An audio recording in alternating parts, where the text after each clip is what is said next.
Genesis 26. In our last study we were at the section beginning at verse 18. Then Isaac dug again the wells of water which had been dug in the days of his father Abraham.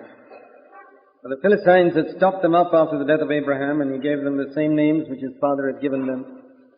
And we saw that this was a picture of how through the centuries after the days of the apostles, the wells that were dug by the apostles, the teaching of the new covenant, had been buried by the Philistines, by the traditions of men, and Isaac's servants, it says here, Isaac dug again those wells, and that's what has happened through the years, and particularly in the last few hundred years. There's been a recovery of these truths that were hidden, and whenever there was a recovery like that, there was always contention.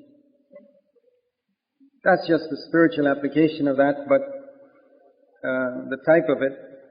But we can also see here something of Isaac's good-heartedness and graciousness, an example for us to follow, that when there was a contention, verse 20, the herdsman of Gerar quarreled with the herdsman of Isaac, saying, the water is ours. So he named the well Esek, because they contended for it. And he just moved on. He didn't fight. He didn't say that my father dug this well, and you buried it and I've opened it up again. It's doubly mine. He could have said that. But he didn't fight. We saw earlier how he had imitated his father in telling a lie concerning his wife, saying she is my sister, in verse 9. We also see here how he imitated his father in something good. For we know that when Abraham's servants and Lot's servants had a fight about property, that though Isaac was not born, I'm sure he'd heard about it, and how Abraham had graciously given Lot the choice to choose whatever he wanted. And Isaac follows the example of his father, and he doesn't fight. He just moves on and digs another well. Verse 21, and they quarreled over that also. So he named it Sitnah, and he moved again from there, and dug another well. And I think they must have been ashamed by now that this man was not going to fight with them. And so he named it Rehoboth. He said, at last the Lord has made room for us. We shall be fruitful in the land. And he went up from there to Beersheba. And if you turn to verse 32, you read there, it came about the same day that Isaac's servants came in and told him about the well which they had dug, and said to him, we have found water. So he called it Sheba, and therefore the name of the city is Beersheba to this day. So you find that the Lord gave him two wells,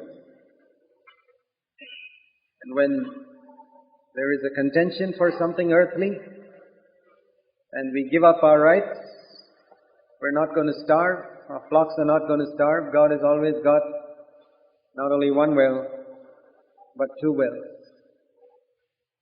Because we see here that when he moved away, the Lord appeared to him, verse 24. God had been watching. If you remember, we saw that in Genesis 14, that when Lot moved away from Abraham, after Abraham said, you can have what you like, it says immediately after that, God met with Abraham and said, I'll give you all this land. Everything is yours. We must remember this. God is always on the side of the man who does not fight for earthly things. That's why Jesus told that man who said, Lord, tell my brother to divide the property with me. He hadn't understood the way of the cross. That which was his right. Abraham had a right. He didn't claim it. Isaac had a right to this well, but he didn't claim it. And that brother was asking for his right. You see, this is where where you find the difference between just an ordinary believer and a disciple. An ordinary believer may not do anything wrong, but he will fight for his right. He'll say, my brother has got to divide the property with me. But a disciple will give up his right. And that's why we see that most believers are just believers. They're not disciples. When it comes to these material things, they do not know how to give up their rights. So there's something we can see here and that's perhaps the reason why the Lord doesn't appear to them either, because when Isaac gave up his rights, it says the Lord appeared to him the same night. That very same night. And God had been watching him moving on and on and on and on. And he appeared to him and he says, don't fear, I am the God of your father Abraham, for I am with you. I will bless you and multiply your descendants for the sake of my servant Abraham. And we read here that Isaac built an altar there and called upon the name of the Lord and pitched his tent there, and there Isaac's servants dug a well. Those two words, the altar and the tent, are words that have a spiritual application for us. We find this in the life of Abraham and Isaac. They pitched an altar, they built an altar, and they pitched a tent. An altar in their relationship with God, and a tent describing their relation to this earth. And that's what we always need in our life. An altar where we offer ourselves as a living sacrifice to God, and our attitude to earthly things always a tent. Not that we don't have anything, we have a tent, but we don't think of this earth as a permanent dwelling place. A tent is a symbol of a temporary dwelling place, a symbol of a pilgrim. Just like the altar is a picture of a worshipper. And Abraham and Isaac had an altar and a tent. They were worshippers and pilgrims. And that's what we need to be also. Verse 26, then Abimelech came to him. Abimelech was the king of the Philistines, as we read in verse 1. These very Philistines who had been fighting for these wells. And now Abimelech comes from Gerar with his advisor Ahuzath and Phicol, the commander of his army. And Isaac said to them, why have you come to me, since you hate me, and you have sent me away from you? He says, you kept chasing me away every time I dug a well. Your people chased me off, and Abimelech the king no doubt knew about it. He was probably a bit jealous of Isaac. And Isaac says, why have you come to me now? You hate me and you chased me away. And they said, we see plainly that the Lord has been with you. Of course, God said that to him in verse 24, I am with you. But here was a heathen person recognizing that God was with Isaac. And that's a tremendous thing when a heathen person recognizes the presence of God with us by our behavior.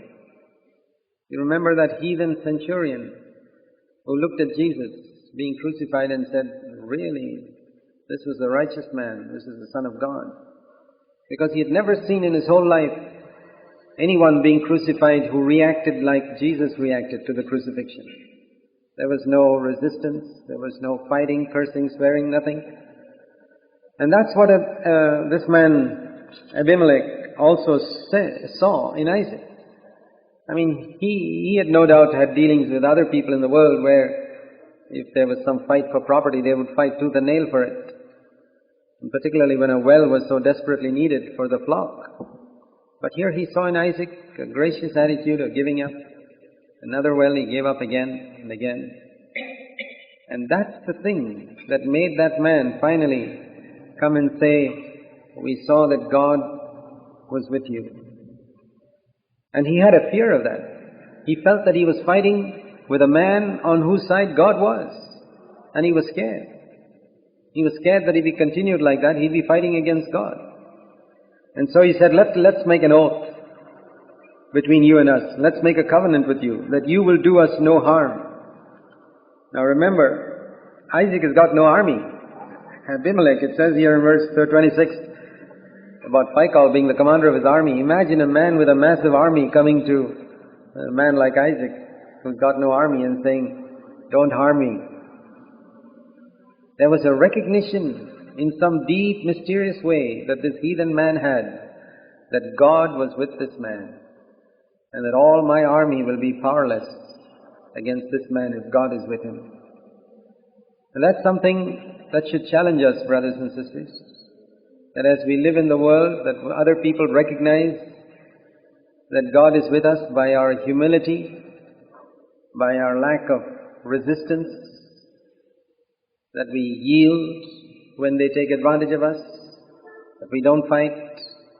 We don't fight for earthly things. Jesus said, "My kingdom is not of this world, otherwise my servants would fight." That was a good confession that he made before Pontius Pilate, which Paul reminds Timothy of in 1 Timothy 6. A good confession that my kingdom is not of this world, otherwise my servants would fight. And whenever we fight for earthly things with anybody, we can be sure that that proves that our kingdom is of this world. That is the clearest proof. Whatever we may believe in our heads, the proof that our kingdom belongs to this world is when we fight with any human being for earthly things. And then, of course, people can't see that the presence of God is with us. And that's where we are to have a testimony. It says in Proverbs 16 and verse 7, that very wonderful verse, which is fulfilled here before that was written, it was fulfilled in Isaac's life.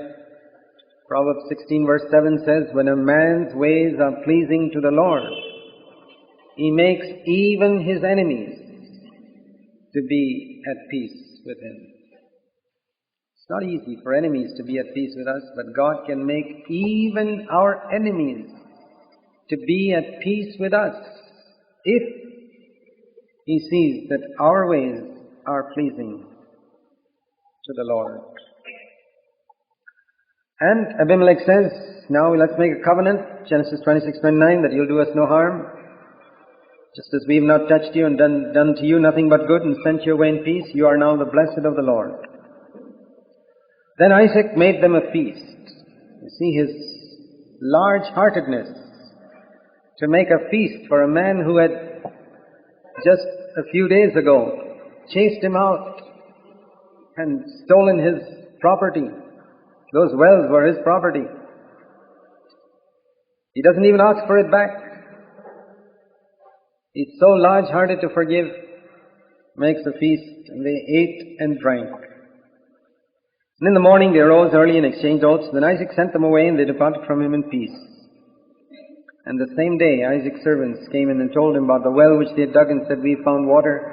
He called it Sheba. Therefore the name of the city is Beersheba to this day. God always provides another well.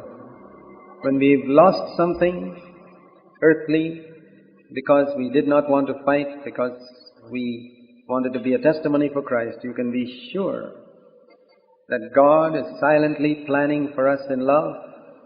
All these things written in the Old Testament are for our encouragement. That God is watching.